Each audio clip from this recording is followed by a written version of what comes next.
Good morning to everyone within the sound of our voices. Um, I'm I have not been this distraught over I haven't been as distraught as I am now um over anything really. But today today we are gathered here for emergency uh this emergency episode of Apostate Radio because on Wednesday, September 10th, uh, at the tender age of 31, in front of his wife, in front of his two young children, Jesus. and about 3,000 college students. Charlie Kirk was assassinated in broad daylight.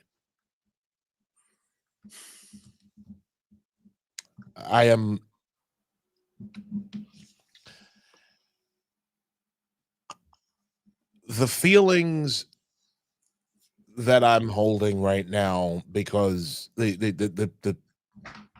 my mind's been a fog. I haven't really been using my brain much. And like there was a moment yesterday where during that lunch break video was like I have to do something, right? Like I have to talk about this situation. I have to talk about it. And I wanted to be strong in that moment. I wanted to be, because I know that you and I, we have a lot of people who are following us, and a lot of people who, depending on, you have a young family. I just got married not too long ago. I'm an uncle to 7 kids in age from 15 to 6. No, but 5. Well, how old is EJ? I forget. 5 years old. He's 5. He's 5. Sorry. But this morning,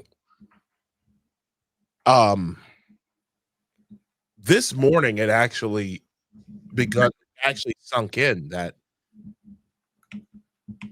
Charlie Kirk was martyred. He was assassinated. He was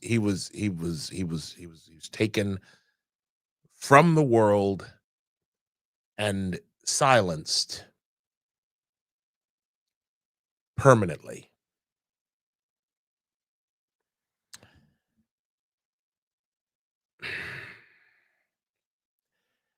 Full disclosure, I did not know Charlie Kirk. I did not know I didn't know him. I never got the chance to meet him, though my brother Laban did. Shout out to my first little brother, Laban Carter, who I have to. You met Laban, Nick, I believe. Oh, is he at the post dinner that I went to in the Bronx? Yeah, he was. Yeah, I met Laban. Laban's a great guy.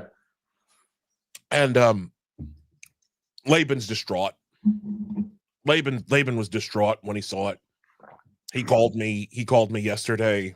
I mean, there was only one other time that my brother called me as distraught as he was. And that was when our grandmother was murdered. Our grandmother was murdered 20 years ago by a serial killer. And my brother called me. He was like, Laban called me. He was thoroughly distraught. And and 2 decades later, he calls me just as distraught about the passing, about the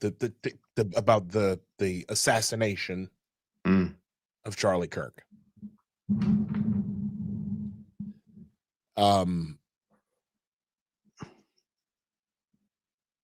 We know those who knew Charlie, James Lindsay being one, and shout out to the Grandmaster.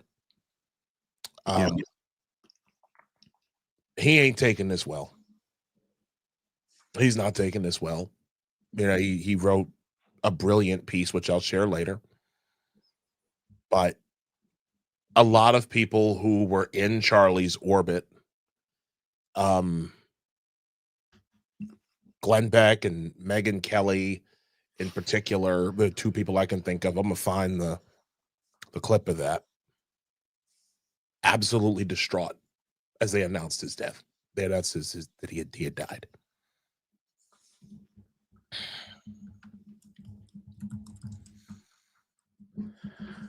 Yeah, Mark Levin too, I think was he had a really impassioned speech on Hannity last night. I was watching some Fox News, I was watching CNN, MSNBC, just to see how everybody reacted, and he had a really impassioned speech. Everybody on Fox News is really distraught.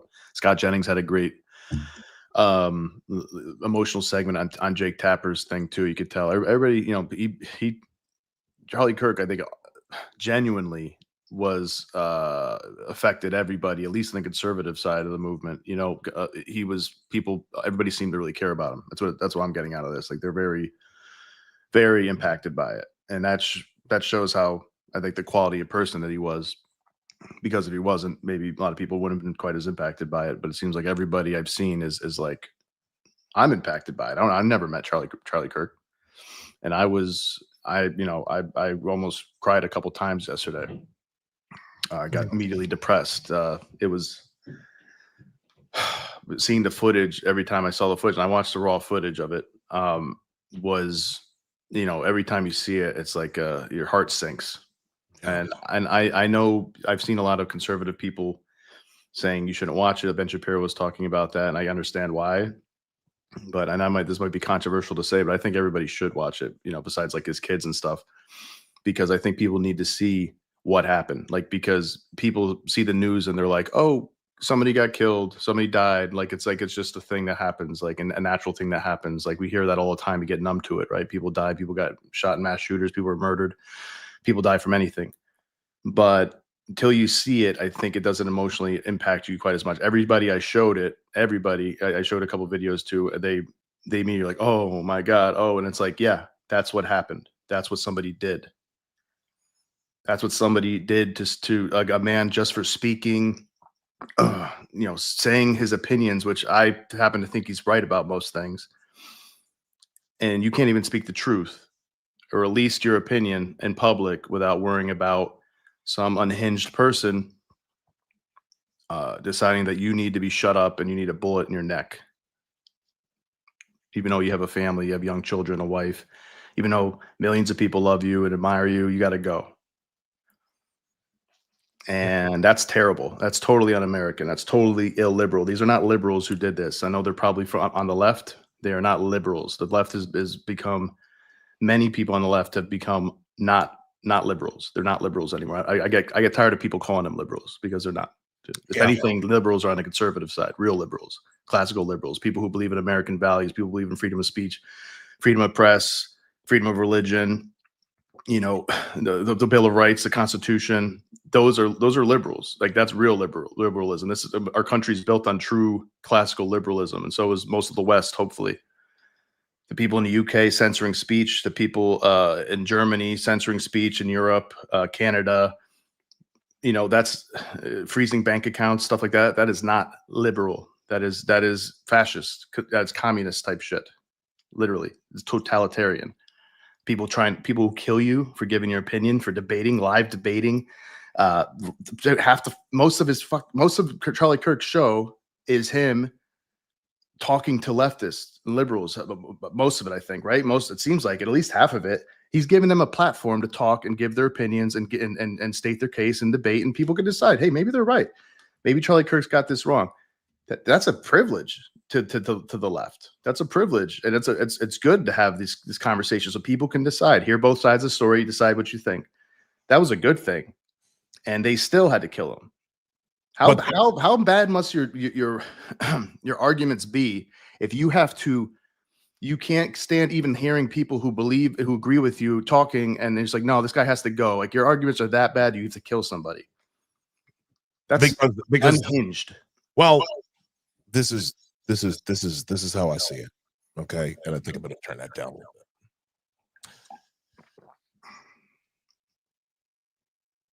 bit. What you saw at Butler, Pennsylvania, well, not Butler, though it's strange. I mentioned Butler from a Freudian slip because this is what was supposed to happen to Trump. Yep. In Butler, Pennsylvania. Trump was, I've said this before.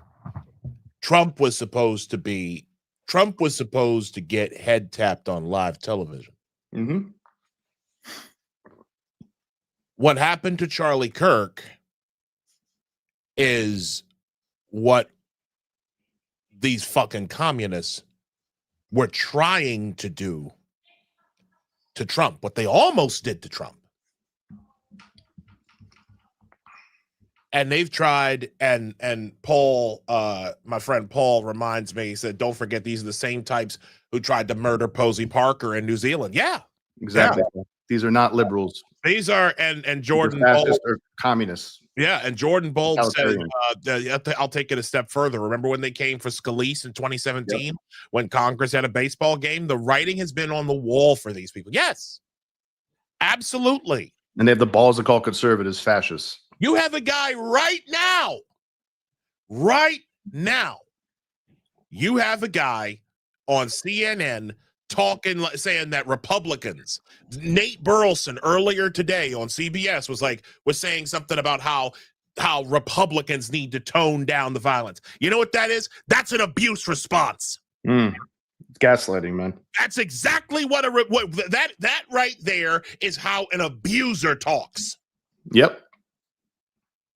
A leftist, some fascist fucking animal ventilated Charlie Kirk's throat from 300 yards away. In front of his family. In front of his family, in front of 3,000 kids. 3,000 college kids. 4 kids, man. Kids. Imagine that. And these bastards have the audacity to say that, oh, Republicans are the ones who need to tone down the violence? Real easy to say. Yeah. That's the same. You know what? And I'm telling you right now, like oof.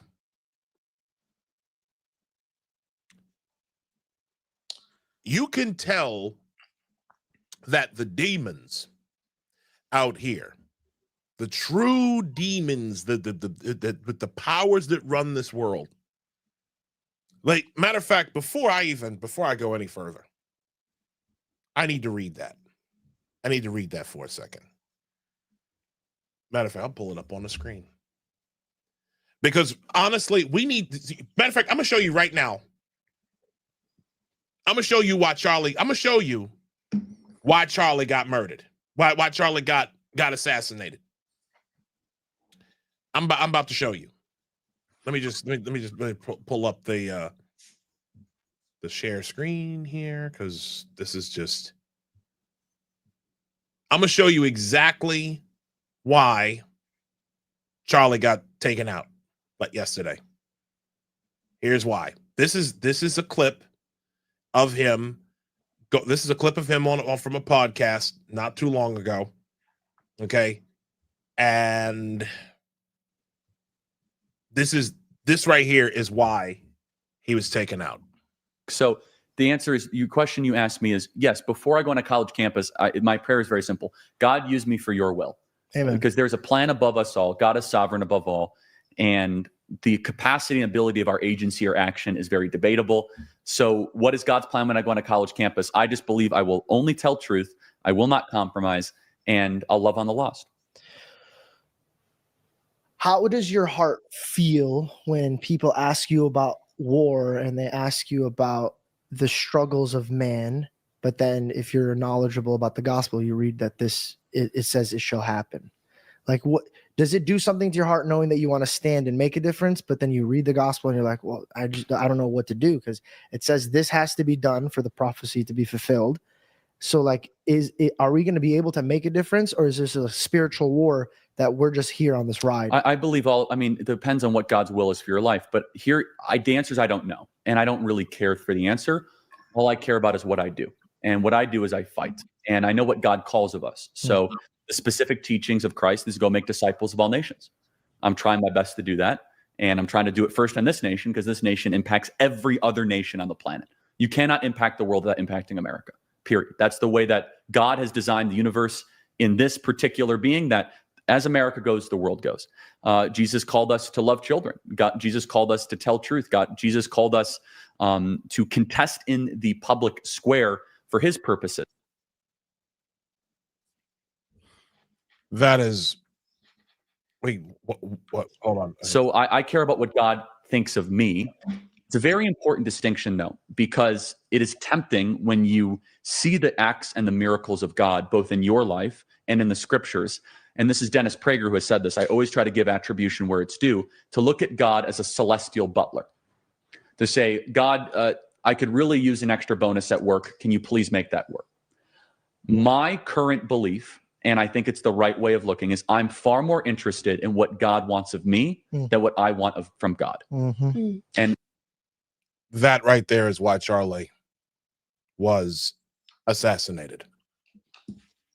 That right there, because he refused to lie. He stood up for the truth as he saw it. He let God use him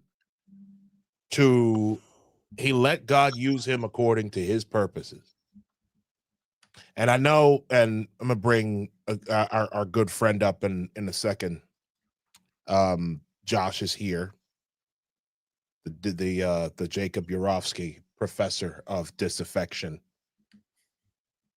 Yeah, I see. Look, listen, I can see you. Yes, I can see you in our screen. Okay. I saw you rolling your eyes, Josh. You're not slick. But I want to read this, and you will not distract me. Ephesians 6 verses 10 through 20. I feel like this is necessary for us. Finally, I'm reading from the New International Version. Finally, be strong in the Lord and in his mighty power. Put on the full armor of God, so that you can take your stand against the devil's schemes. For our struggle is not against flesh and blood, but against the rulers, against the authorities, against the powers of this dark world, and against the spiritual forces of evil in the heavenly realms. Therefore, put on the full armor of God, so that when the day of evil comes, you may be able to stand your ground, and after you have done everything, to stand. Stand firm then, with the belt of truth buckled around your waist, with the breastplate of righteousness in place, and with your feet fitted with the readiness that comes from the gospel of peace. In addition to all this, take up the shield of faith, with which you can extinguish all the flaming arrows of the evil one. Take the helmet of salvation and the sword of the Spirit, which is the word of God. And pray in the Spirit on all occasions with all kinds of prayers and requests. With this in mind, be alert and always keep on praying for all the Lord's people. Pray also for me that whenever I speak, words may be given to me so that I will fearlessly make known the mystery of the gospel, for which I am an ambassador in chains. Pray that I may declare it fearlessly as I should. Charlie Kirk. Every fiber of that young man's being was devoted to living the truth of that passage. And I see that now. Josh, I'm gonna pull you up. I gotta say, Isaiah, He's providing his own drum roll. you're sitting there clickety. I'm finishing an email. You gotta mute your mic, bro. Better mute your mic. You're clickety clacking over here. Turn your mic down a little bit. Right, freaking eject you from this chat. That's right. You're lucky I can't hear you. I want to say this. Hey, I want to say this, man. And and I'm sure if anybody's watching this that doesn't like Charlie Kirk, they're might clip this comment and make fun of me. But Charlie Kirk, man, when people talk about living a life that is supposed to be Christ-like or something, like what's more Christ-like than what he did? I mean, he got sacrificed like a lamb for free speech, for his values, for America, for all the things he believes that I believe are right for the most part. I mean, I don't know if I agree with him on everything. Yeah. And he at 31 years old, when did Christ die? 33 years old, lived his life. Had his ministry. Charlie Kirk had something of a political ministry himself, and even a little bit spiritual.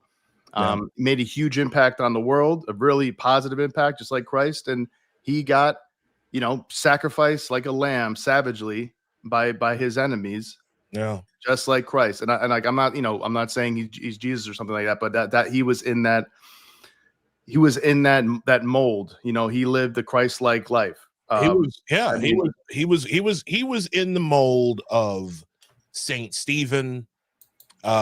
He was in the mold of Saint Stephen, the first martyr. Yeah. True martyr. The apostles. He knew he could have got killed at any moment for the things he was saying. Exactly. You know that. He's not stupid. Exactly. But he was like, I'm still going to come out and say it. I'm still going to say it to the kids, and I'm going to hopefully change some minds and hopefully just get the truth out there. Let people talk, let people debate, let people share their ideas. And he knew it was always possible. And I don't know. I will say this. I'm sure part of him would love to be back with his family, but I think also part of him would be proud of how it all went. Yeah. Josh, how are you, sir? Good morning, gentlemen. Thanks for having me. Sorry about that. You're very welcome, my friend. Very welcome. I know that yesterday was quite a day for all of us in hearing about and seeing in some cases the assassination of Charlie Kirk. I remember reaching out to you when we, when everything when it first started. But I wanted to know just how are you feeling? How's everything on your end, brother? No, I think I'm probably feeling like a lot of people are feeling. It's horrifying. I'm not surprised by it. It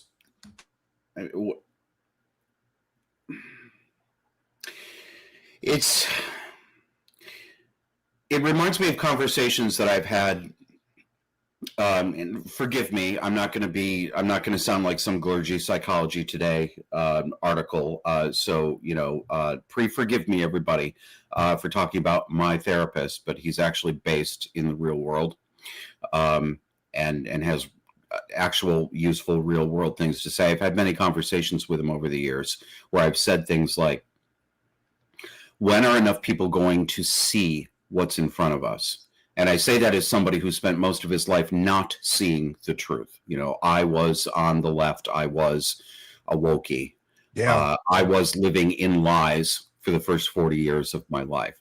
And he said a couple of things to me that stuck with me. One of the things he said was, people who people from horrifying backgrounds like mine and like many people, those who make real progress toward getting past it. What they have to do is they have to be able to hear and accept and internalize that almost everything they were ever taught about the world, love, humanity, and right and wrong was wrong. That everything they were taught was wrong. I've been through that. But I also remember him, I've said many times when there have been very distressing days like this, what will it take? How many people have to be murdered? How many children have to have their genitals cut off? What has to happen in front of people's very eyes before they see what they're seeing? Right. And he said it comes sooner or later, but that, yes, unfortunately, this is the price we have to pay collectively as a society. I'm just speaking as a society. I'm not saying that Charlie Kirk's family deserves to pay any price, but as a society, unfortunately, this is the way humans are. It's going to have to be a certain number of murders, a certain number of assassinations, a certain number of tragedies. It's going to have to hurt before people see it. I hope to God it hurts enough.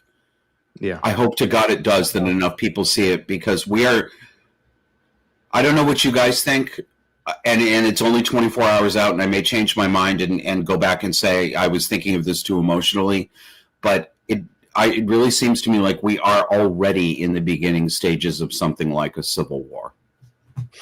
I would honestly agree with that. I personally think that the Civil War has been cold for quite some time. Yeah. And if we're gonna be if we're gonna be, and I speak as someone who like you was on the other side for many years. I saw things from a certain perspective. I abandoned, and that's what's different with me. Like, I walked away from, because I was raised amongst the Rush Limbaughs and the Charlie Kirks. And I didn't know that. Okay, you come from a conservative background. I do indeed. I do indeed, and I abandoned those principles because over a girl. By the power of pussy. By the power of pussy, yeah. Yeah. I might have told you that before, but Josh, you have no idea. I've got She-Ra in my head, whirling her sword with a sparkle by it. Yeah. You have no idea the power of pussy. I mean, I know about the power of some other things, so I can make the translation in my head. Oh shit! There we go. All right. Fair enough. But like, I remember in the early days of social media when people had just started imbibing in the bullshit of gender nonsense and the radicalization of, with Black Lives Matter, like all this foolishness. Like, I remember watching as a black man, I remember watching like people go from knowing and understanding that black people were not a monolith, that we all didn't think alike, that we all had like different things, we were individuals. Right. And there was this collectivization that took place, this mass collectivization, where if you were black, then you had to espouse certain aspects of culture. And one of them was you had to think, act, and believe exactly the same as everyone else. And unfortunately, and now what's happened is that exact same pattern, that exact same narcissistic collectivization has taken place in nearly every aspect of culture in America. And every subculture. So it's subculture. It's expected of you as a black man to be ratchet and ghetto. It's expected of me as a homosexual to have clicky nails and scream slay queen and say that 10-year-old boys should be in dresses. It's expected of women. People like me to have a legal leopard in their car seats. Yeah, and you got to talk like these all the time, you know? Take a job. Wait, you can't talk like this, Holmes? What's going on, eh? What's going on, Holmes? Yeah. I'm not a Chicano. I don't know how to do that shit. Yeah, we've are you a Chola, though? That's the real question. Yeah. I don't know. What's a Chola? What's a Chola? Okay, I'm going to tell you don't lie. What's a Chola? It's those girls. It's those Latina, well, we used to call them Hispanic girls. Usually in the Southwest, but they've exploded everywhere. So they pull their hair all like really, really tight to their head. They slick it. They put a top knot ponytail with a bandana. Dark brown, dark brown lip liner all the way around the outside, and then pink on the inside. That raccoon eyeliner and the big hoop earrings. And the whole thing is like, oh no, you did! No, you did! We have different names for them. I'm an East Coast guy. I'm outside of New York City, but we have those over here. B. We have those, Puerto Rican girls and stuff. Yeah. We got them. Now, who is the handsome fellow in your? This is actually my sweet girl, Mina. This is Mina Kitty. Hi, Mina. She loves me. She's 8 years old. I've had her since she was a wee kitten. She was taken from her mother too early, so I think she actually imprinted on me. If you can see, she's sort of like insisting on tucking herself into my elbow here. We have her today. Very nice. All right, so back to your question, Josh, about the Civil War, man. I don't know that we're gonna. By the way, hold on. By the way, your sister says morning, everyone. Oh. Good morning, Jesse. Jesse's my sister. She also okay. Yeah, Jesse. And she actually wrote something I might share a little bit later if we have time. She wrote something that was absolutely brilliant on my on a post that I wrote yesterday. And I want to just give Jess a shout. Thank you. Love you. You're incredible. Go ahead and finish what you're let's get back on topic here. We don't talk too much about pussy. Charlie Kirk just died. Let's keep it on time. Civil War. You brought up a Civil War question, which I don't know if I'd go that far. I hope not.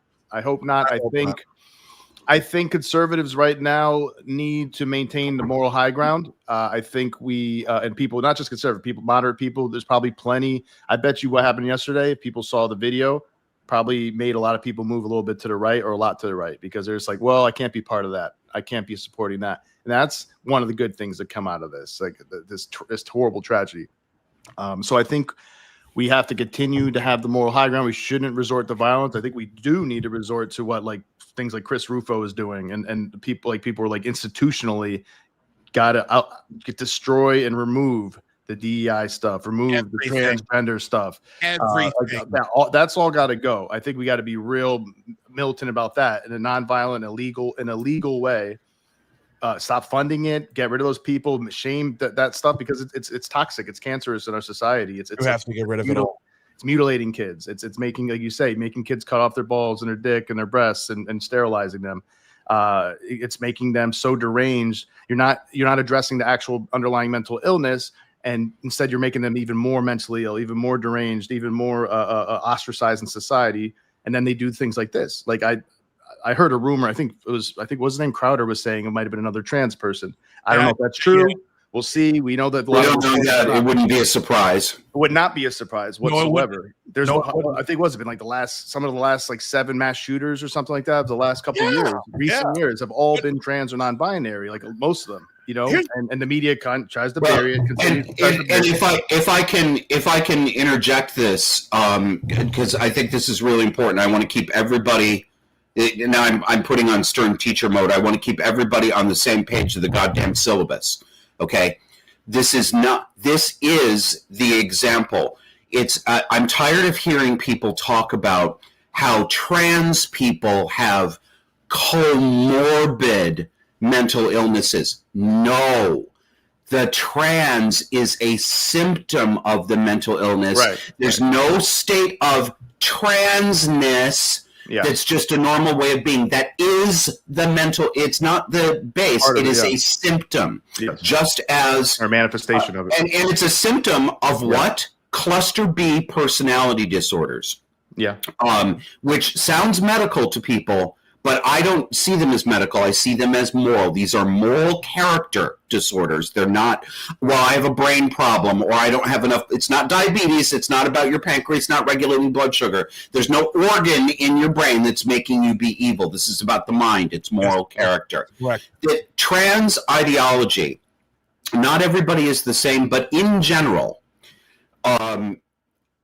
especially the adults you see who take on a trans identity, I don't care if it's men or women, it's not any less nasty and fucked up psychologically just because it's a lady doing it who's not as likely to be a shooter, although we have seen that too. This is a symptom of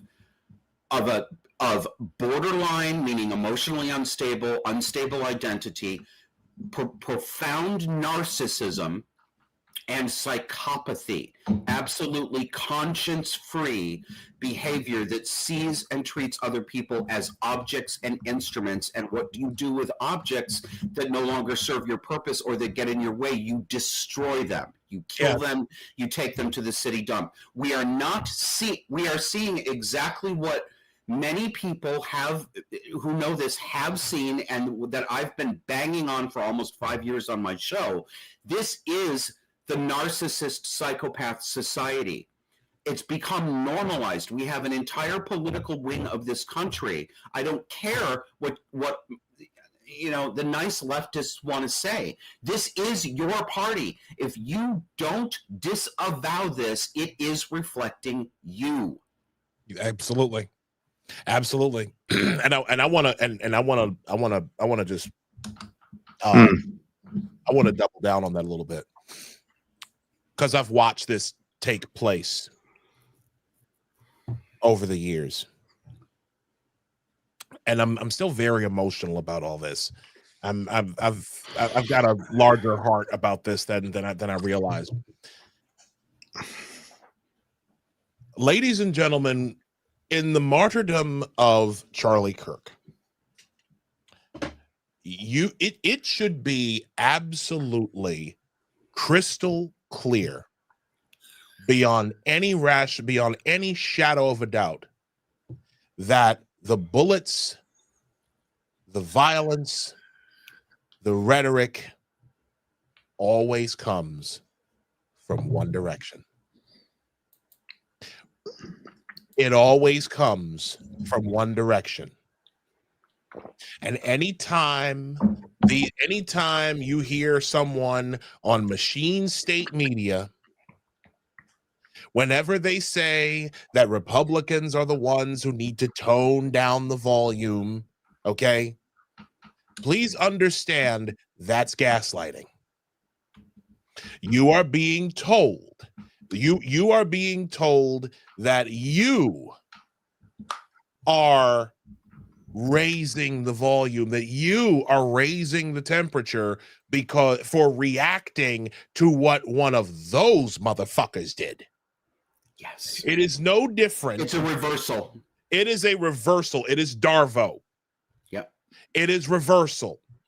And again, this is what's happening these days. We are in, and matter of fact, I'm going to echo this because Josh, you said this years ago.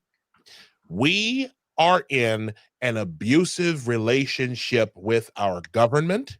We are in an abusive relationship with our media. We have been in abusive relationships, really, with our corporations, with banks, with social media platform, with most social media platforms, and if you're on the left, with our friends and family, and if you're on the left, with your friends and your family. Because I could tell you right now, buddy, there are people right now in my Facebook group, people I know and love. There are some people who are actively celebrating the death of Charlie Kirk. Yeah. Being real, trying to tiptoe around it, like people don't think, like people don't see what the fuck they're doing. Okay. Here, yep, and Going around it like, well, Charlie Kirk made well, hatred begets hatred. Yeah, and you just kill and okay, and you just proved it. And they got to Right. stop saying that having a different opinion. And honestly, usually the right opinion is hatred. That's bullshit. Yeah, That is bullshit. And I want to put I'm afraid, a very sharp point on what you just said, Isaiah. As unwelcome as this often is to people, when you discover, when you I see. Is my voice still out of control? Am I still? No, flipping out I too think much? I lowered your mic volume. I think you're good, Josh. Right? Okay, sorry about that. I hear a little bit, like I still hear a little bit of distortion. Turn your your gain is up, I guess, but at least your volume's not so bad. But yeah, if there's a way you can adjust that. I'm going to give you a 10 count. This game button is not. Let me get you good sound. I'm sorry. Yeah, the game button's not labeled. So tell me when I get to a place that sounds good. 1, 2, 3, 4. Right 5. there. Right there. 5. Here? Yeah, right there. Yeah, you're good. Okay. You're good right there. Okay, great. So the point that I wanted to say is, I know this is unwelcome, but folks, if you've got actual friends, family, and people that you really call loved ones who are either celebrating this or making excuses for it, and I've been through this personally, I've got to tell you, you can't trust these people to love you. I'm sorry. Very true. I know you don't want to hear it, but these are not good people. They're not good people, and they will not protect you. These are people who will turn their back on you. They will let you die. They will let somebody assault you. They will let your reputation be canceled on Facebook. They may help with it. They will say, one of the last friends who fit this category for me, basically when I was drummed out of my job after 20 years because somebody had discovered my podcast and discovered that I was a conservative, the response was, well, it's not unexpected, is it? You know what? Fuck you too. Yeah. Right. So yeah, I just want to say to people, you guys, don't soft pedal this. I'm not telling you that you have to cut everybody off, but if these are your loved ones, you ought to be questioning whether they really love you and whether you can really trust them. I will say this again, like when it comes to watch people who, they do, again, my issue is when you throw stones and you hide your hands. Okay. Like, I'll give you a perfect example. You get a narcissistic parent, right? And Josh, this is your specialty. You get a narcissistic parent, makes a fool of themselves, and does something abusive to their child, to their adult child, in the way that that shorts the brain out, as it were, shorts the programming chip. And instead of apologizing, instead of trying to do something nice, like apologizing for your actions, the first thing you want to do is you want to start tone policing. You want to start telling people that I don't like how you're coming off. You're not standing up straight enough for me. Trying to establish some other mode of control. Okay. Well, I don't like your attitude. So, but bitch, you're the one who wronged me. Charlie Kirk was assassinated for speaking his mind. Well, let me take that back. Charlie Kirk wasn't just assassinated for speaking his mind. He was assassinated, and Nick Freitas made this point yesterday. He was assassinated because he was effective. Correct. He was assassinated. He was assassinated because he was young, he was effective, and he was persuasive. He was the type of guy what made him such a, and I know I'm going to get in trouble for this, what made him such a master debater, and I'm not saying this, I'm not saying this on, I think I know what I mean. Fuck you in advance, people. What made Charlie Kirk so good is the fact that he made people come to their own conclusions with series of questions. He listened to people. He listened. You have 2 ears. Well, the first thing we always say, you have 2 ears.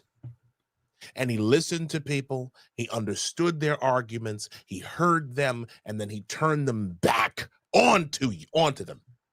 And that's why they hurt him. That's why they killed him. Hey, and that to that end, Isaiah, this is why I say we got to be careful with like the Civil War talk, the like returning to violence. Like, this is not how conservatives win. You if somebody attacks you, attack them back, but you don't go kill their, whatever, their fucking stupid left wing talker. No, But you legally have to fight them in institutions. Get them through the courts. Make are you violating civil rights stuff?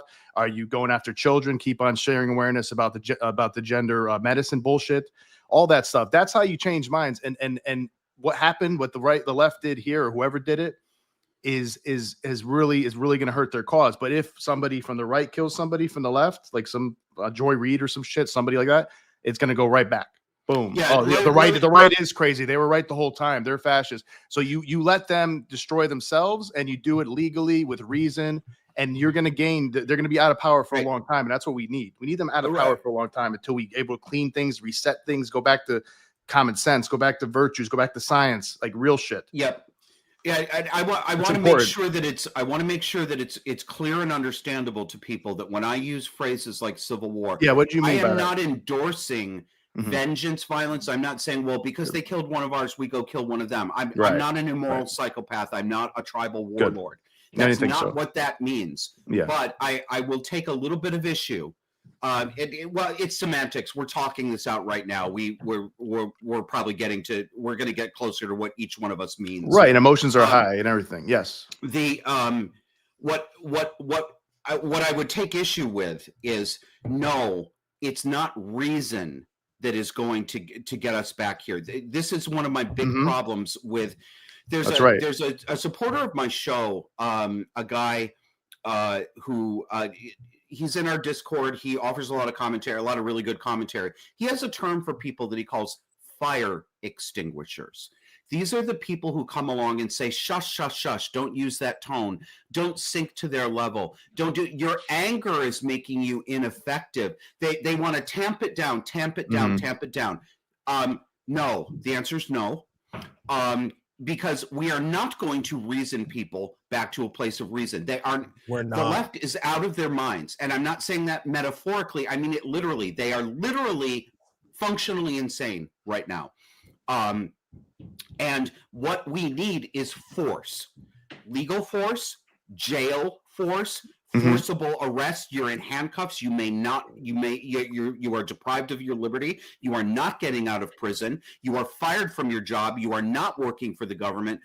Basically, we need what Trump and his administration are doing across the board, which is a return. We've gotten so soft. We have become, for 60 years at least, we have been so fucking lax about criminals and exploiters on the left, or minority groups that the left favors, that they have become used to princess treatment. They've been used to hands off and kid gloves. So when Trump comes back in and starts enforcing the very laws that have always been on the books, it feels like fascism. People think like they're being attacked. Fascism. You're not being attacked. You're being put back in your place like you should have been 40 years ago. Yeah, and you're protecting society by doing that. Like the empathy is never extended by the left. It's never extended to the innocent victims, to the law-abiding citizens. Yeah, and it's empathy is always for the criminals, for the insane, and they don't people. Actually empathize with them. Those are it's instrumental. This is narcissism. It's not empathy. It's fucking narcissism. You're absolutely correct. And to that effect, Josh, I thought about this phrase that the left loves to throw around, where they say, well, to the privileged, equality feels like oppression. Yes. Yes. Oh yeah. But that's them. That's what they're going through. Yeah. like how's that for a fucking projection, huh? Like, So I'm serious. Like this is the honestly. I'd say, like, Theo, I just want to say real quick too, to that point, like, again, to my point, like, and I agree with Josh with a lot of what you just said, if not all of it. Like Theo Jordan, our friend Theo Jordan just posted, he's like, whoa, the non-online people in my life are changed today too. And I notice in I'm in a lot of group chats, a lot of friends from different parts of my life, from, like, you know, New York, from Connecticut, wherever, different friend groups that aren't like friends with each other, and all of them almost are like, wow, that was really fucked up. I'm really pissed. I'm really upset about this. And they're not even political people. Some of them are pretty moderate, if not maybe even left leaning. This is the kind of thing like that the left is really, really fucked themselves. And we gotta, we gotta take advantage of it in a smart way, while still maintaining the moral high ground. And we got to be careful with the rhetoric. That's all I'm saying. Like, you know, I know some people are gonna be like, this is it. This is where we're gonna start going. And it's got to, like, as Josh said, it's got to be all legal. It's got to be all principle. We keep on talking. We keep on sharing our ideas. We keep on debating. We keep on sharing the truth, spreading awareness, until there's such a critical mass, which there already has been. Obviously, Trump just got elected, right?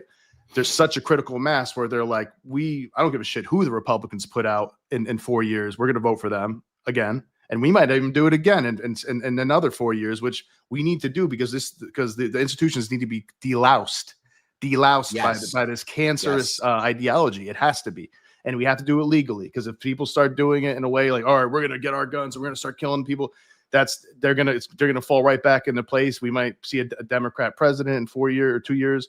And then who knows what they're going to do. So we got to make sure we keep the moral high ground with that. But I understand your rage completely, and I understand what you're saying, because you're right, it could turn into a civil war. And we don't want it to turn into a civil war, because I think we could easily win this if we keep our heads. We could easily win this. We're already winning it. I agree with you. I agree with you. I want to see it happen the way you want to see it, Nick. It has to, I think. But I say to people on our side, I'm talking to people on the right right now, you guys, buck up. Not you two, but generally the people who are listening, you guys on the right who are feeling a little drop it, buck up. Stop the tone policing, stop the sound more moderate. No. It's that wimpiness of the right and Republicans that has helped to get us in this place. This is not the time for softly. No, I'm not going to moderate my language. No, I don't think Trump should sound more temperate. No, I don't think that Tom Homan should apologize for ruthlessly. No, what we need is masculine strength and police authority right now. I like Trump's speech last night. I like Trump's speech last night. Used to it. There's something, I do want to read some of this. Our friend James Lindsay. And I just want to say to that point really quick, Isaiah, people were some of the the left was, I was watching MSNBC and CNN just to see how they were saying, reacting to things, and they're very careful. Both channels are very careful to not offend. Although MSNBC did fuck up a couple times with Matthew Dowd and some other things, but they're trying to, by the way, they did good. They did. What an idiot. What a fucking idiot. Fuck him. So anyways, yeah, so they were very careful. But one thing Abby Phillips was saying last night, she's like, I just want to, say or I think it was Abby Phillips, somebody was like, what Trump was saying about radical left and stuff. And I think presidents like to unify and all this stuff. It's like, is that what Biden did? Is that what Biden did with the most dangerous domestic threat at MAGA extremists and MAGA white supremacists? It's like, no, clearly he was pointing out a specific political side. So shut the fuck up. Stop being hypocrites. Try to be journalists for once in your lives. Look at the evidence on both sides. I know you don't like doing that. So what Trump said last night, I think was completely fair, and he's right. There's a lot of leftist violence for years. And if you look in the 80s, there was leftist violence. Like there's freaking, what was it, the Weather Underground, or at least I forget the other. I didn't even know about this shit until recently. I didn't know that they blow up a congressional office or something like that. Something like that. Yeah. I forget what it was. And it's like they try to kill Reagan. They try to kill Trump. I mean, what? And some of them became officials in the Clinton administration. Yes. Yeah. Oh, wait. Karen Bass was involved with them, I think, or something. Yes. I think Karen Bass was involved with them. Karen Bass was. I mean, what the fuck? If they can do that, I'm hiring Patty Hearst for my show. So fuck off with that. You know, Hold like on. there is a serious terrorism problem in the left, and one of the biggest problems is the legacy media has been covering for them. They cover for the left like crazy, and that drives me nuts. And that's one of the things I hate the most. And I can't wait till the legacy media either truly moderates, it gets more honest, or dies. Like I can't wait till that happens. Finally dies. I'm for dying, and I'm good.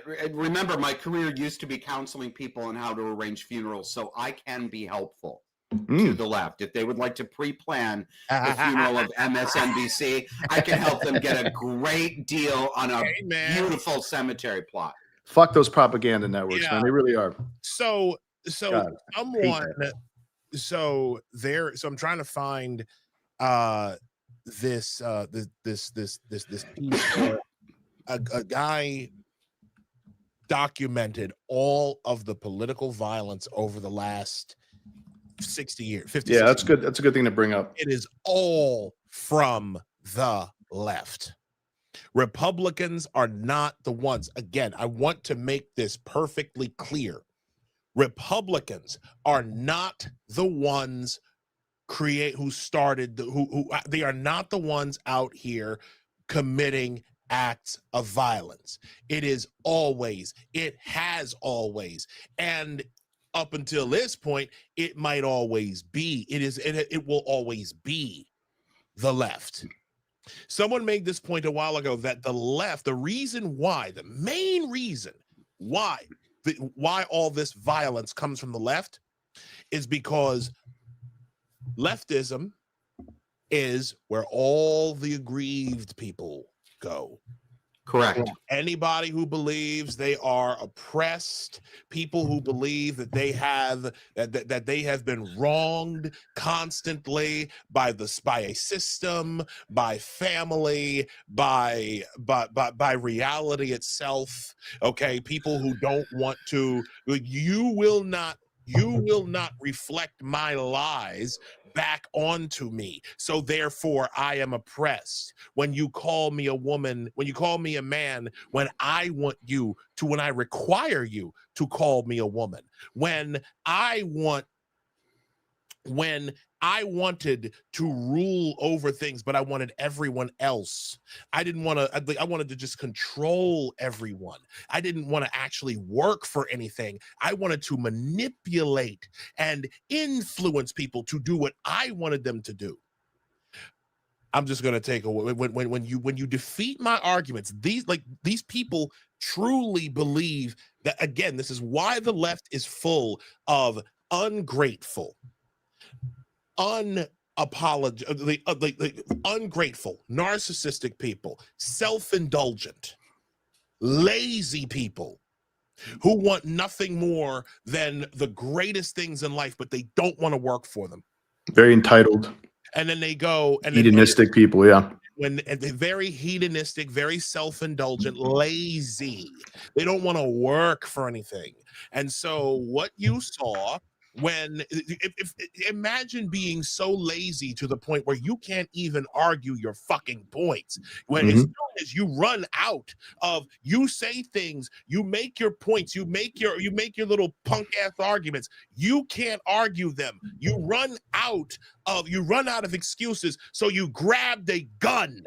And then Democrats enable them. Democrats are enabling these people. Democrats, the morally, entire Democrat Party. Okay. Yep. The entire Democrat Party is responsible for this. They've been enabling them. Yeah. The Democrat Party decided years ago funding them even. They were going to be the clearinghouse by which the aggrieved left, every aggrieved leftist in the United States of America has found a home in the Democrat Party. They have found a home in leftist circles. And now that they have no power, that's the bigger problem. That's the other part. They're flailing. The left is losing power. They can't handle it either. Power rapidly. That's the other reason why this happened. You're absolutely right, and I want to shore up your point, Isaiah, about being aggrieved and entitled and hedonistic, and sort of underline it with, forgive me again, but I'm going to talk about my therapist. And my therapist is, just so you guys know, my therapist is in his 70s. He didn't come out and say this to me because he's actually a proper old school therapist who doesn't steer and share his personal life, right? But I have sussed out over 7 years of seeing him that he is indeed a hard conservative. He's got a hard science background before he got into therapy. He's a heterosexual guy in his 70s. You know, he's based as hell. Base therapy. That's good. But I asked him last month, because since I'm less crazy than I used to be, I only see him once a month. I asked him last month because he's watched my progression from a leftist liberal to a conservative over these 7 years. Mhm. And I asked him, I said, so I think that I became a leftist as a direct result of growing up in a cluster B abusive nightmare-scape childhood, you know, filled with my mother was in our home the leftist Karen of today that we see out there, right?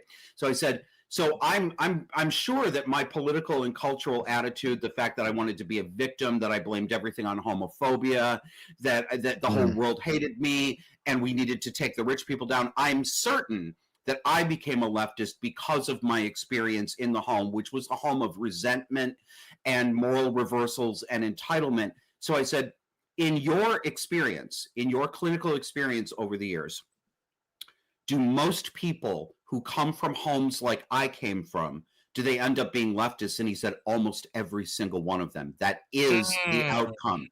So people don't just simply pick political ideologies randomly. They fall into them because of prior experiences. And so I'm just to say it is true what Isaiah is saying when he describes these people as entitled and resentful and reversing the truth. He's right, and there's a reason for that. This is what they come from. That was me. I came from this too. You don't have to stay there. You can come out of this. But leftism, today's leftism, is in fact mental illness. Yes, it is. A lot of it is, yes. So, And it's not even. And by the way, I'll just say it's also not even the good parts of leftism in the past, or at least the Democrats. I don't know about far leftism, but they don't even really do that anymore. It used to be like the good things they used to do were really looking out after for the common people against corporations who would poisoning water holes and stuff like that, polluting things, and they get away with it, and the left would go after for that. That was good. Looking out for the social safety net. I guess they still kind of do that, which I think is important. Looking out for like minorities and stuff, but like everything they've been doing now for minorities is, I mean, actually probably for decades has been bad. Most of it. I mean, minorities are privileged now. They are privileged. They are not oppressed. They are raised up. Yeah, but they're also enabled to be with the welfare state, encouraged to be single mother homes, all this stuff is great. Oh, you don't have to do this. Let's lower the standards in education, all that stuff. It's like that hurts, the Black community, Latino community, poor people, white people. It makes everybody a little bit dumber, a little bit less excellent, a little bit less hardworking, or at least in those communities. And there's always going to be disparities if that's the case, always. So what the Democrats have been one of the biggest enemies of Black and brown people, let's put it that way. Yeah. And women, I'd say as well. No, the Democrats have absolutely, and that's the thing. You can really tell. The one thing that's bothered me as a minority is, and I do want to talk about this. The one thing that's bothered me as a minority is just how many people out here are Black folk are celebrating Charlie Kirk's death. I know we touched on this a little bit earlier, but it's like these people genuinely believe that Charlie Kirk had it coming because he was racist, which seems to be the blanket fucking argument every single time. Oh, well, he was racist. He had it coming. Isaiah, I'll just say real quick before you go on. I have also seen a lot of videos of black people saying the exact opposite, so that's encouraging. I've seen a lot of those. They're like, I can't believe they killed this man just for speaking out loud, just for giving his opinion. I think some of those guys are probably on the left too, or Democrats, and they're just like, I can't follow along with this. So just to be fair to black people, we're seeing a lot of that as well, which is great. But you're go ahead. Sorry, go ahead. You are absolutely correct. But I'm speaking directly to those people, yes, pro-Democrat crowd, sure. the ones who are in everyone's mention, laughing at people, like you're laughing about, but people are expressing sorrow or mourning about Charlie Kirk, and you're going ha, ha, ha, when you have like demonic behavior, honestly, when you have the painting nail emojis in your bio, and you're talking about, well, like, hold on a second, you wouldn't like would you feel like, again, Asmund Gold said something yesterday, and I'm gonna find it, but he said, sorry, no, it's okay. The issue right now is that because they've been the purveyors of violence, because the bullets have only come from one direction and they've been the ones firing them, they have not gotten used to what happens when the bullets start flying back. They do not know, they won't know how to handle, because here's the difference. Before, the right had to hold back from some of their worst instincts. Okay. James Lindsay wrote something yesterday about people who choose civilization and those who choose catharsis. There is a choice right now. Okay. There is a choice that people have to make. There are most people, I believe, and I think most of all three of us here, we will choose civilization.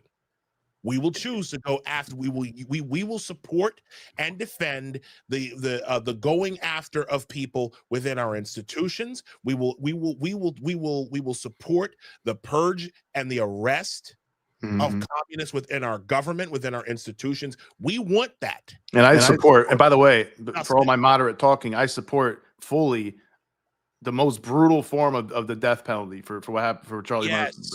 Charlie Kirk's assassin. I mean, that's what he did was terrible. It was terrible for that man who slaughtered that girl Irina on the. Yeah. Can we talk about that at some point too? We should. I feel bad that story got buried by all this, but we should revisit that this weekend as well. We should. Josh, I know you've obviously got your show on Sundays, but bro, I would like. Yeah, you guys too. Just cancel your show on Sunday. You're with us now. No, they can't do that. You're APOSTATE Radio now. You know what? Hey, I've been shanghaied. Yeah. Conscription, baby. Here we go. No, I was promised rum, sodomy, and the lash, and I expect to get it. Oh my God. And you will. And you will. Oh shit, gentlemen, we are not on Bleaker. It's gonna come from Isaiah. This is not only fans. Not only. I want to get rid of all my morals and just make $1 million fuck you dollars or $1 billion or whatever. I'm gonna open one called Only Fags. And it's just gonna be a bunch of us fucking light loafer men sitting around quoting shit from 70s movies and stuff. Oh my God. Oh goodness. So my question now. What were you talking about? What comes next? Because I gotta get ready to get out of here. I gotta go to work. Like, what happens next, boys? Because again, this is still like this is serious business. You know, Charlie was a good man. I don't think this, like I was saying before, there are some people who will choose, most, I believe, will choose civilization. Hope so. And then there are some who will choose catharsis. I think it's the way forward is civilization. I It's the think only way forward. civilization is the way forward. But my thing is this. I am certainly not going to be sad for those who get caught up by those I will not be sad for those who get caught out there by those looking for some catharsis. Let me, you know, I'm sad about that.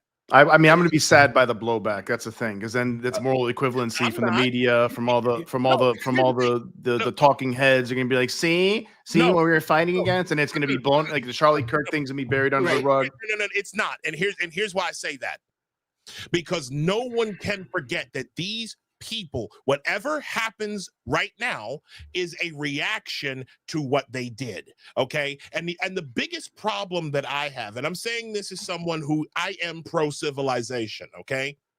I am not one of these people who I am not pro-catharsis, but I understand the catharsis.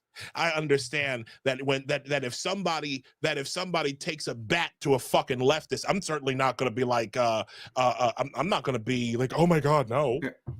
Yeah, well, I think it has to be provoked. I'm for provoked violence. Like if somebody attacks you, yeah, I mean, lay them out. If somebody comes in your house, kill them. Kill them. Yes, but I'm 100% for that. But if you're just walking in the street, like, you know, some Antifa guys are sitting in the corner and you like shoot them in the head, that's not going to be good. That's not going to be good. Or hitting them over the back. Like that's the shit that they do. Let them do that and let people.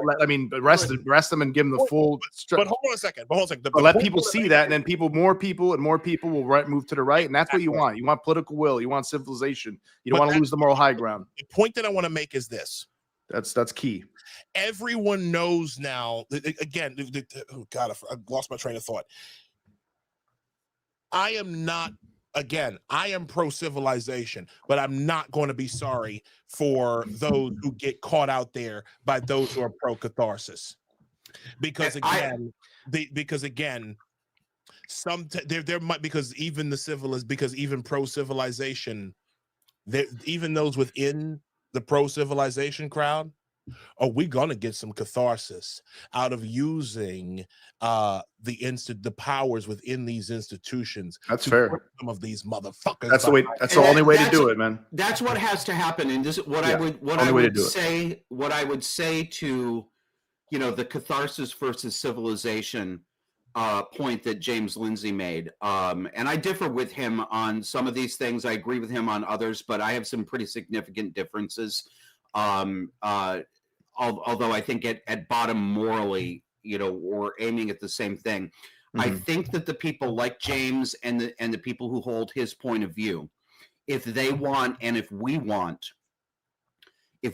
civilization, and I do want civilization, that requires something. And the something that it requires is hard and appropriate, unapologetic force of rule of law. Yes. And I agree. One of the 100%. things that bothers me, 100%. and I'm already seeing it, it's already happening, it's been happening for a long time, is the pro-civilization side, I think, is casting way too wide a spray of bullets when they look out and say they're enemies. They say, oh, you're making it worse. You're making it worse. You're a real racist. I see some of that as well. You're this.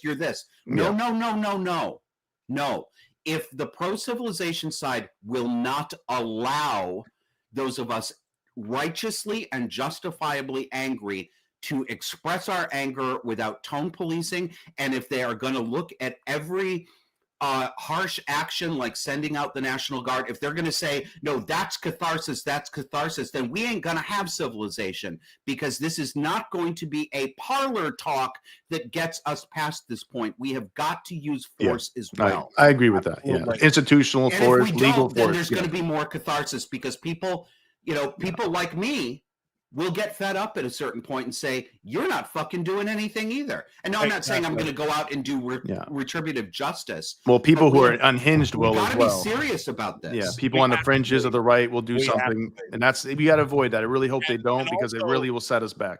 And also the other key to this, and I say this because I feel like this is something that people really need to work through, but I think you'll understand where I'm coming from.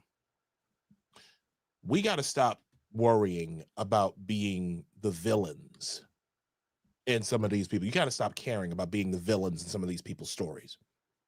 That's one of the reasons why narcissists can't get anywhere with me. Okay, because I don't mind being their villain. I don't mind if I say go fuck yourself. If I say that, you know, when I share that meme about it is not enough to be passively not communist, we must be actively anti-communist. When I share that meme, I don't give a fuck if I'm your enemy. I don't give a fuck if you think less of me. I've seen what makes you people happy. I've seen what makes you cheer. That line from Rick and Morty was real shit.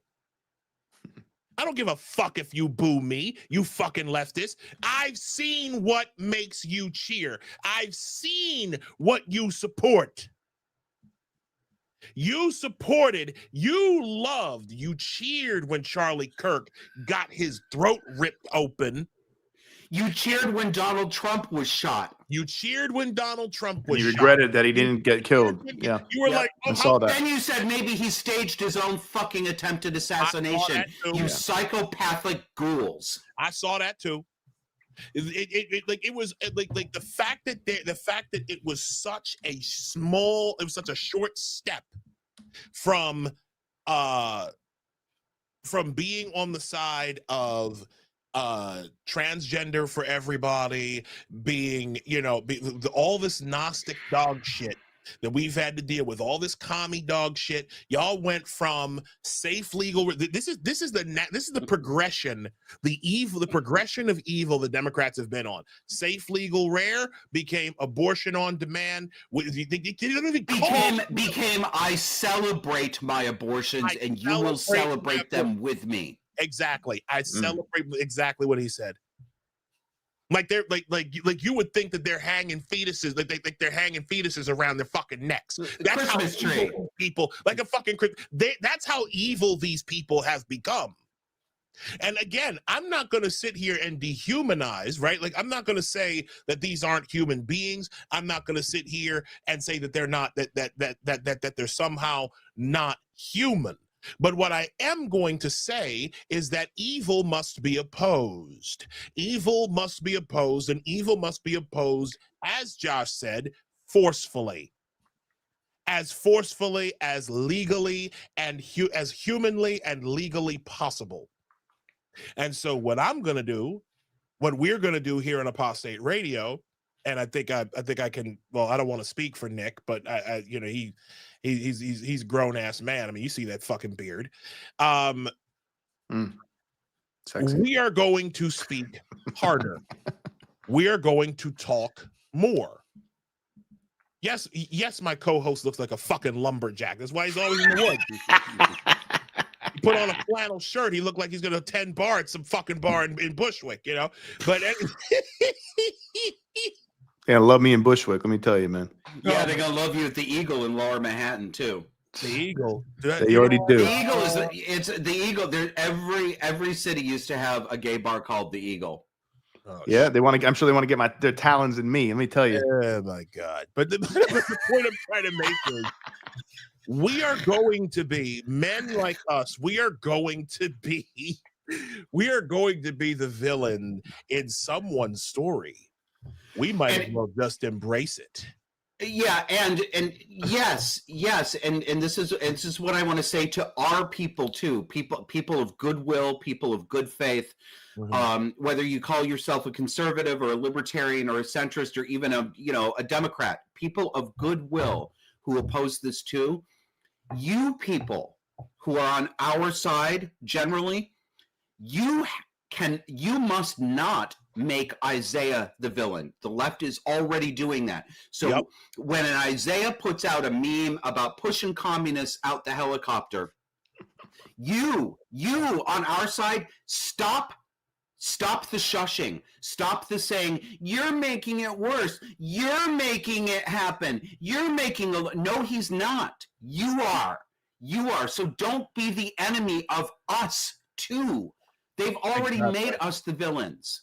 Isaiah the villain. I gotta say, we just gotta be careful. Like with that, because I think with the helicopter stuff, it's like the implication is we should just kill communists, anybody on the communist left, and then if you call Democrats communists, that means you have to kill all Democrats, right? So we got to be careful, because you guys got to remember, you guys got to remember, like this, people take it. We were all former on the left. Yes, we were. If we caught if you caught us 10 years ago, whatever, we might be going like, fuck it, I can't believe Trump. I wish they did fucking kill Trump. We might be doing the same thing. So many women are Democrat liberals that like they just don't see what we're saying. They think the most important thing is to protect trans people, and they're not bad people. They are not. They're dangerous people, and they're dangerous. They're being well, but that's a lot of. I mean, that's like and most people away from me. And they're not all. They're not all cluster B people. They conflated trans with gay, and they think, if you're going after gay people, trans people, you're going after gay people. It's the same thing, LGBT, because they don't really know what the fuck's going on. I know. They haven't read into this. They have no idea. By the way, Josh, they have no idea about about the medical mutilation stuff. I showed it to them. Like, what is this? They have no idea. Some of these people. Some of them do. Some of them do. Negative. So no, that's true. That's true. They have no fucking idea. Then they need to open their goddamn. I'm sorry. I agree. I agree. But no, I agree. I'm not going to be understanding. No, they're blocked. They're blocked. They're blocked off of it. That's in the past. I'm kind of with Josh on this one. No, because listen, they need to be stopped now. If they can't open their eyes now, they need to have their discursive and their political power curtailed, and that is what I aim to do. I don't care about massaging their point of view anymore. No, I care about defanging them. I agree with that, but I just say with the throw people off the helicopter stuff, when it turns into like violence, it's like it becomes harder to defend. Then people point to it being like, see what I mean? They want to kill all of this too. So I just say try not to give them red meat. That's the way I feel about it. Don't give them red meat. That ship is sailed, dude. I hate to say it. Like even I got to disagree with you on this, and I'm being perfectly. I love you, but no, those days are done. They had their they had what good does it do, Isaiah, to do that? It does no good. It does absolutely no good to put out a meme that's saying that we're gonna toss any communists off a helicopter. It really does no good. It just makes people say, look at these guys, they want to kill us all, they're fascists. You got to think about what good does it do? All it does is make you feel good. All it does is make you feel like you're righteous and like, oh good, I told them, fuck them. That does no good for the cause. None. That's the thing. They were saying this anyways. They would say the American people have been fed a steady diet of half the country are Nazis, half the country are fascists, half the country are evil, half the country are this, because they didn't want to call men. So I get it, but you got to give. If you don't give them red meat, the less red meat they have, they make red meat. They make red meat out of chicken breast. Sure, they do it anyway. It doesn't matter. They're not going to. But listen to me, guys. I get what you're saying, but I get they say all this shit anyways. But the point is, everybody else, which is what 80% of people, they see this, and some of them are leaning towards them because they don't know what's going on. They don't really know what the fuck's going on, but they see this and like, I'm not seeing any evidence of this ever. What are you talking about? And then those people continue to move to the right. Be like, I don't see what you guys are talking. What do you mean they're violent? What do you mean they're trying to kill everybody? So when prominent people like Isaiah do that, then that's a little bit of red meat for them. That's my point. Now, if like Isaiah was some like asshole in a forum or something that had like 10 followers, then whatever. Like let you go ahead and do that if you want to do that. That's my point. So people honestly see what they see, especially and if they're not seeing all this red meat stuff, all this violence towards the left, we got to do just violence. We got to throw people out of helicopters. That's gonna push more and more people to us, and that's what you want, because that's how you make change. That's what I'm saying. But I hear, I get the rage. I get the anger. It's not just rage. It's not just rage. And I get the intolerance for the political. It's not just intolerance either. Listen to me. Before they killed Charlie Kirk, this would have been a perfectly legitimate. That would have been a perfectly sane position to have. Okay, I'm not, again, I am pro civilization. I'm not one of these people who's out here who want to make trouble. I'm not. But the one thing that I am is someone who understands that we got to take some different measures. We got to move a little different. Well, I'm like I said, legally. We got to do it legally and with our voices, with our voices, with our words. But I am also going Political to movement, legal organization. That's definitely so everything that's legally that we can do. I say do it. Everything. But I'm also going to say this to undermine them. Yeah, but the last point I'm going to make is this: we also need to be ready for when these people get so violent and so out of pocket that we need to, because again, they've done this. I agree. Be ready for when they start again. Be armed, be ready in case they come to your house. Yeah, for sure. And be ready to put them down. We need to get in. Listen, people come to my house and getting put down. I don't give a shit what they're doing there. Don't ever come in my house or my property. We got to keep our heads on swivels. We have to be ready to defend ourselves and our families. Human or cat. The bottom. No, for real. We have to be ready to defend ourselves. We have to keep our heads on swivels because, again, it's just like Josh said, to Josh's point earlier, leftists cannot be trusted anymore. They just can't. They can't. Especially the fringe, that's for sure. Yeah. Again, when they started, hold on a second. Matter of fact, I'll show you right now. When they started, hold on. When these people, I'm gonna show you exactly why I'm not sure. I'm done with trusting the left. Hold on a second. Yeah, me too, man. I'm trying to find it. I'll let you talk while I look for this. The bottom line is this. Where is this? You want to know why? Here you go. Here's something. One man. I'm gonna share this. I'm gonna show you this video from Amuse. Okay. Let me just go back to my thing here. Here we go. For evil, one man instead of I saw this guy. Yep. Turn to the shooter and celebrate it. What an animal. Oh my God. Yes. He's gonna be in trouble for that.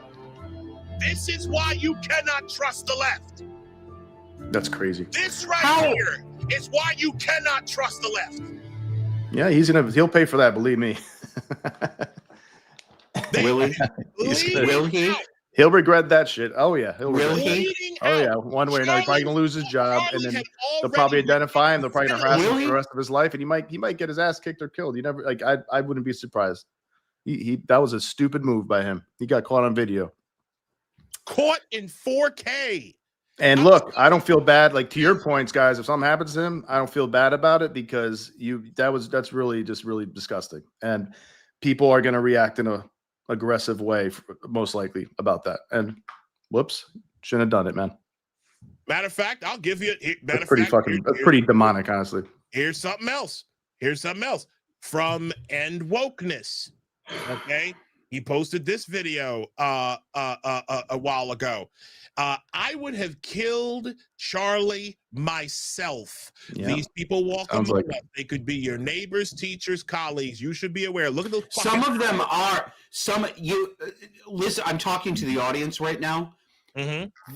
This guy, a version of this guy, is some of your family and friends right now.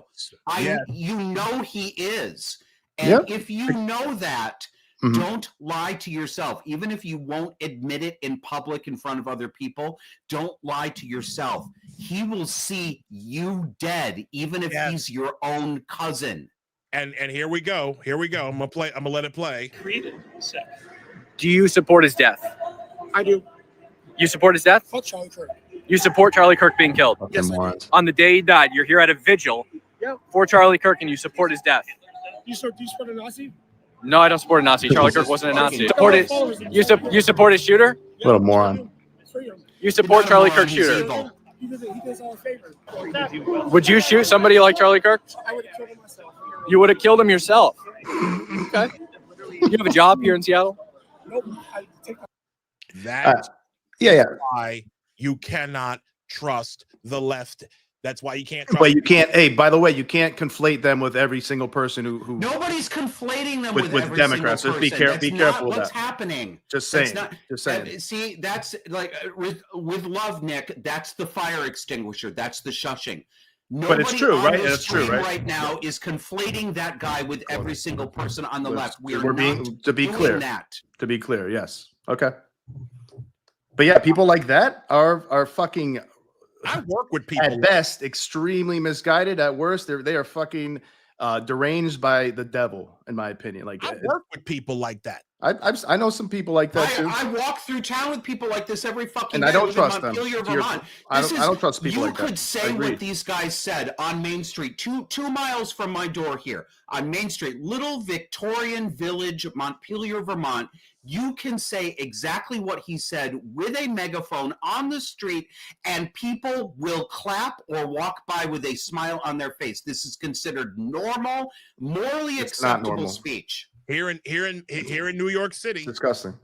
Maybe not part of town where I live, but when I go to People like that should have be nowhere near the levers of power. By the way, when I leave nowhere near that. When I leave my house, because I got to pass through Manhattan to get to work.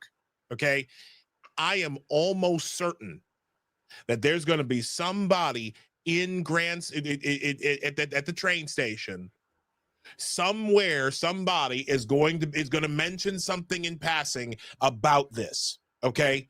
These are people, again, I having lived in New York City for over 10 years. I am about to leave New York in a few weeks. I am leaving New York City in a few weeks. These people, there are people in this town who are openly celebratory. Well, plenty of people in New York City are openly celebrating, I'm sure, especially in Brooklyn. Of what's happened. And I'm telling you right now, these are people who you cannot trust. Yeah, those people you cannot trust. I agree, 100%. I'm telling you, we are past the point of really unhinged people. We're past the point of losing status or demotions or anything like that. We're past the point of debanking. Okay. They just took out a guy and all he wanted to do was talk to people. All he wanted to do was talk. That was it. What we're doing right now, exercising our First Amendment right. That's all Charlie Kirk was. And they traked him involuntarily in front of his family. Lowest of the low. The lowest of the low. The close-up shot was real. Totally unacceptable, obviously. When I saw him get hit like that, I thought I was watching an anime. When I saw Charlie, I thought it was AI. Yeah, I thought it was AI at first. I'm like, somebody probably made this.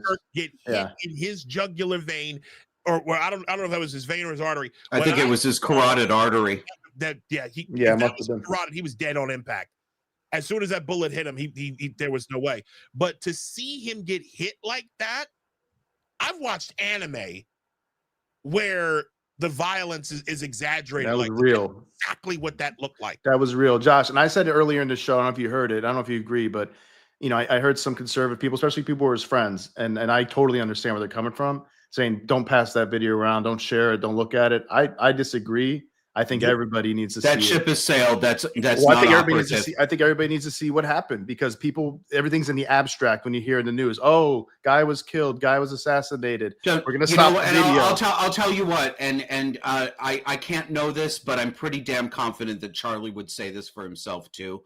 I think so. If anything like that happens to me, as unlikely as it is. I mean, more likely for me and you guys than somebody off the street, but obviously much less likely because we're not a Charlie Kirk. If anybody kills me like that, if they kill me and there's video, I want all of you to look at every single frame. I want you, if they blow my head off, I want you to watch it happen. Yeah, I think want they should you know. to see exactly what they did so that you understand exactly what is really happening. I agree. I think that's the only way to emotionally move people because when it's in the abstract, it's like, oh yeah, people get killed every day. Who cares? but you see it when you see a prominent man who's just there exercising his freedom of speech, just there debating people, honestly giving a lot of left-wing people a platform. Like that's a good thing. Actually modeling mostly respectfully. Respectfully. Yeah, I think so. He's in good faith and giving him a chance to debate him and be like, hey, I'm Charlie Kirk, man. I'm the great conservative debater. Prove me wrong. Make me look wrong. Like maybe change my mind. Change everybody else's mind, if not mine. That's a great opportunity for the left, honestly. If their arguments are right, true, and defendable, but they would probably be able to wipe the floor with him eventually, but they can't. That's why they had to kill him. But right. I agree with you. I think I would want people to see it, even though it's brutal. Like whatever, I'm dead. Whatever, if that happened to me. Yeah. But I want everybody to see it forever. Be like, just like when Kennedy got his head blown off. It's like I hope everybody saw that, and then that's not what we should be doing in America. That's not what we should be doing. Like the freedom of speech for me is sacred. It might be the most sacred thing for me in America, at least, if not, in anything. And it's, if you can't even talk, you can't even say what you need to say what you feel, even if it's extreme, even if it's angry, you should be able to say what you want. Like, you guys saying things, maybe I don't always agree with everything you guys say, but you guys should be able to say it. You guys should be able to get that energy out.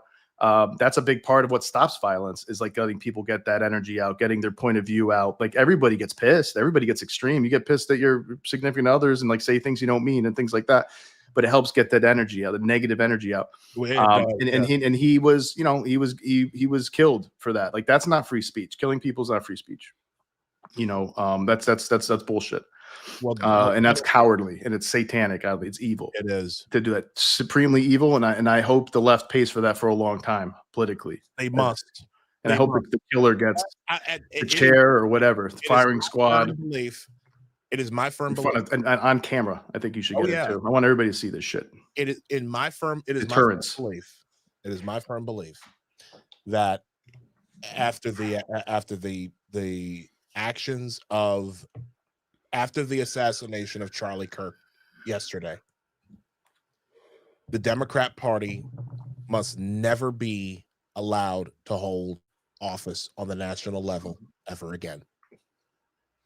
And I am saying this because I know that the only I hope that there's a possibility within the next few years that the party actually collapses, that it goes out of existence. I think it will. It is, and if this were a private home in the city, this would be marked with a condemn sign because it was unsafe to live in, and it would be burned and razed to the ground, and something new would be built. Yes, and I think that's what. No, I'm not saying we need to kill Democrats. I'm saying that party needs to collapse. It needs to burn to the ground. It has to. And if you're on the left, build something new. Yeah, I think you need to build a new movement.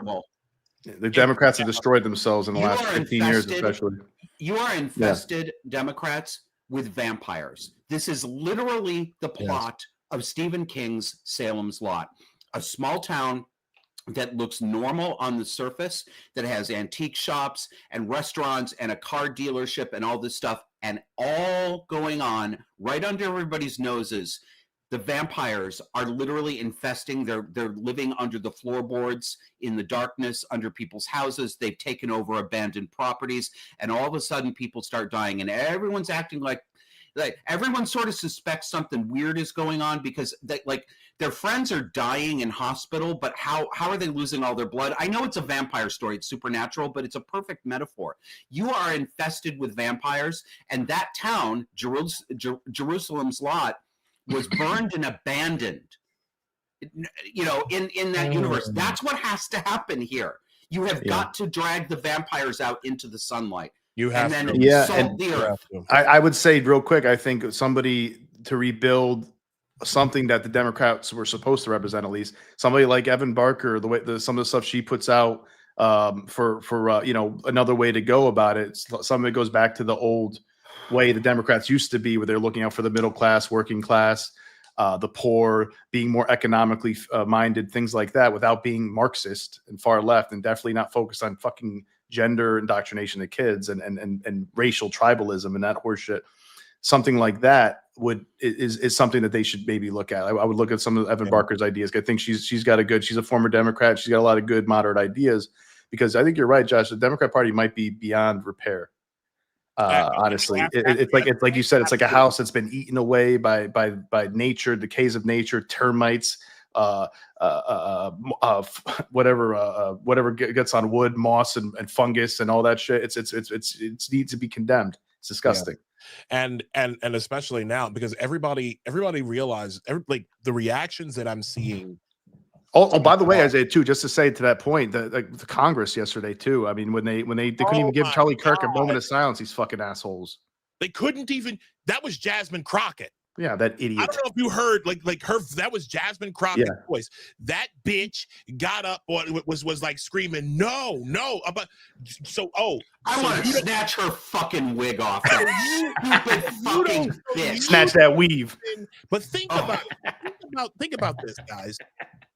Snatch her ball. Actually, it's so fucked up, though. It is. The fact that you've got people in the Democrat Party right now who don't even want to pray for their enemy. They want to, they are gleeful about what was done to Charlie Kirk. They can't help themselves. These people, again, this is that revolutionary joy that they feel. They're excited about the fact that they just took out one of their class enemies. Marxist bloodlust. You got him. Marxist bloodlust. Exactly. You got him. You got him. And you know what? Congratulations. You got him. You got him. All right. You took him just out. like that guy got that white girl. You got that white girl. And that was honestly, that was the devil talking, man, in his brain, man. You know, I got all comment. I got that white girl.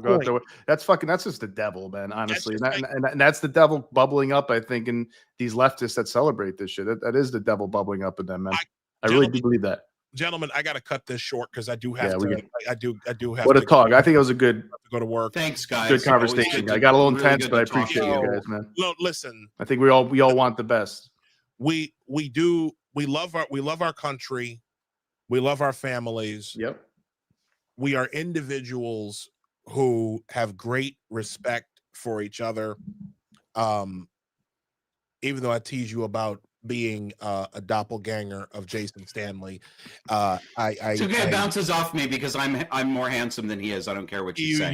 That goes without saying, Jeff. You actually are, and yeah, I know. And I want to and Josh, thank you for joining us today. Thank you for having me. Of course, you're welcome anytime you want to come back. You are, of course, this is Joshua Slocum, host of the Disaffected podcast. Well, he used to be. Now he's part of the Apostate Radio. Now I'm Apostate Radio. Yeah, he's under our roof now. The Disaffected Apostate. I love it. I love it. The New England Apostate. Yeah. Yes. Josh, I love you, brother. Thank you so much for joining us. Thank you, gentlemen. Thanks, Josh. Appreciate you, brother. Everybody, thank y'all for joining us tonight, this afternoon. We're going to be back on Sunday night with an episode. Michael Olson will be joining us that evening. We have a lot to talk about, more about the woke right, and I'm almost certain we're going to be talking about this. Of course, this situation, but I do want to just leave everyone here with the words of the book of Revelation, chapter 2. I'm just pulling it up here. I'm just going to read it. Let me see. To the angel in the church, to the angel of the church in Smyrna, right? This is Revelation 2, verses 8 through 10. These are the words of him who is the first and the last, who died and came to life again. I know your afflictions and your poverty, yet you are rich. I know about the slander of those who say they are Jews and are not, but are a synagogue of Satan. Do not be afraid of what you are about to suffer. I tell you, the devil will put some of you in prison to test you, and you will suffer persecution for 10 days. Be faithful, even to the point of death, and I will give you life as your victor's crown. Amen. and you should be faithful to the point that we're all going to die anyways. So you might as well make your life count like Charlie Kirk did, man. Yes. Make every He made his life count big Yes. time. And we're never going to forget his legacy. We're going to celebrate Charlie Kirk forever. I think his videos are going to be playing probably 50, 60, 70 years from now, at least. Probably still playing him, still playing some of his debates, still playing some of his speeches, things he said, because he's now immortalized. He's now a martyr, an icon of free speech, of patriotism, of Christianity, American Christianity, all of these things. And, you know, he's ended up being a martyr, which is so tragic, but I think it's a lot of good will come from it. You know, even though we wish it didn't have to happen that way, I think it will.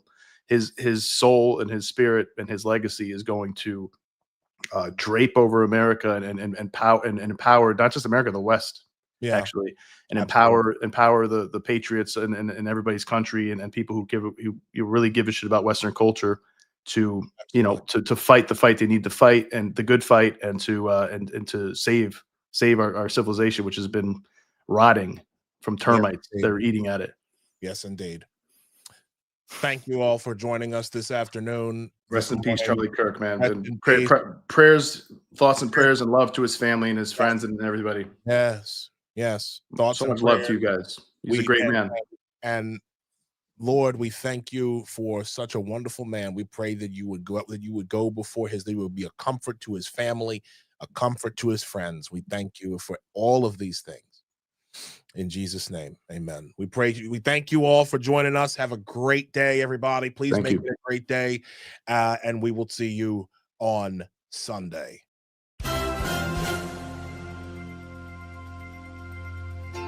My name is Jason Stanley. I'm the Jacob Urofsky Professor of Philosophy at Yale University. My name is Jason Stanley. I'm the Jacob Urofsky Professor of Philosophy at Yale University. Hi, my name is Jason Stanley, and I'm the Jacob Urofsky Professor of Philosophy at Yale University. My name is Jason Stanley. I'm a teacher in the philosophy department here at Yale University. I'm the Jacob